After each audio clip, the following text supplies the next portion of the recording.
Došli smo na ovo lepo istorijsko mesto da bismo malo popričali o problemima sa kojima se pisac susreće. Prvi problem je kako uopšte pisati. Kako sebe naterati da svakog dana sedamo za radni sto, da budemo dosledni i da u tome istrajemo. Prvi problem je često najteži. Ukoliko živite sami, treba da se izborite sa svojim ustaljenim navikama ili nedostatkom ikakvih navika, sa lenjošću, prokrastinacijom, nesigurnošću i da sebe naterate da se pisanju posvetite dovoljno ozbiljno da iz toga proizađu neki rezultati. Ako pak imate porodicu, zadatak postaje mnogo teži.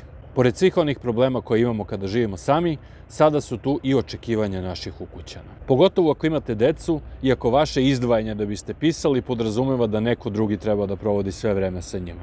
Posebno je teško na početku, jer dok nešto ne stvorite, vaši ukućani, sasvim opravdano moram da kažem, na vaše pisanje gledaju kao na vaš hobi i ne žele da na sebe preuzimaju dodatne obaveze kako bi vam omogućili vreme da se bavite njime. Zato ćemo probati da vam nađemo vreme koje ne zavisi od dobre volje vaših ukućana.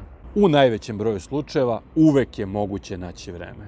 Prvim problemom pisca bavit ćemo se u oko 30% epizoda ovog kursa. Drugi problem je kako pisati dobro.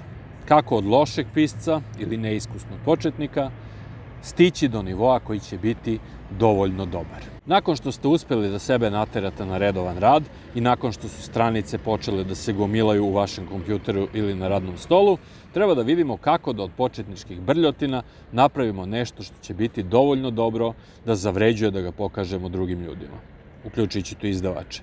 Problem početnika i laika je najčešće u tome što uopšte nisu svesni postojanja ovog drugog problema. Oni veruju da je potrebno samo naterati sebe na pisanje. Računaju ako pišem 2 strane dnevno, za 3 mjeseca imaću 180 strana. I kad to urade, veruju da je njihov roman od 180 strana gotov. Iskusan pisac zna da tek tada počinje pravi rad na sirovom materijalu i da on može da potraji dvostruko duže od prve faze. I da će tu više od pola napisanog otpasti i biti zamenjeno novim tekstom.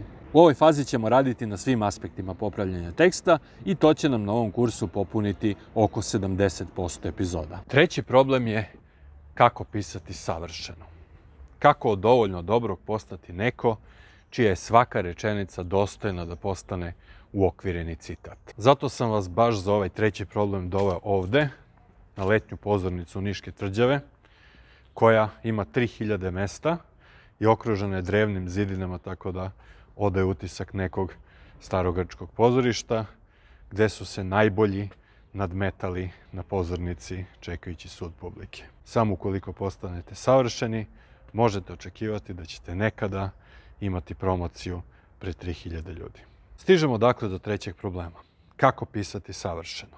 No, ako ste obratili pažnju i uradili prostu matematiku, prvom problemu smo namenili 30%, drugom 70%, to znači da za treći nije ostalo ništa. To je zato što je tako. Treći problem ne postoji. Ili bar ne postoji rešenje za njega. Niko nikoga ne može da nauči da piše savršeno, niti postoji onaj čija je svaka rečenica veličanstvena mudrost dostojna da bude citirana.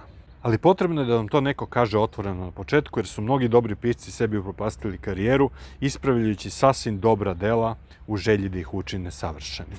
Da, ne postoji rukopis koji je nemoguće učiniti još malo boljim. To je istina. Ali to znači da celog života možete ispravljati jedan rukopis i on će svakog dana biti sve bolji i bolji, ali nikada neće biti objavljen. I nikada nećete preći da radite na sljedećem. Zato upamtite. Vaš zadatak je da svaki rukopis učinite dovoljno dobrim. Jedna rečenica u 1000 će možda biti izuzetna. I to je dovoljno dobro. Ne možete rečenicu svesnim naporom da učinite izuzetnom. Ona će biti statistički proizvod 1000 dobrih rečenica. Tako da ne pokušavajte da budete savršeni. Savršen tekst postoji samo u glavi, ako je i tada savršen. Čim ga stavite na papir ili na ekran kompjutera, on postane bleda senka onoga što ste imali u glavi. Daleko od savršenog. Daleko i od dovoljno dobrog. Potrebno je tek uložiti sate i sate vremena da se dovede do dovoljno dobrog. I znate šta? To je dovoljno dobro. I nijedan pisac nikada nije nastupao na bini pred 3000 ljudi. To nije za nas.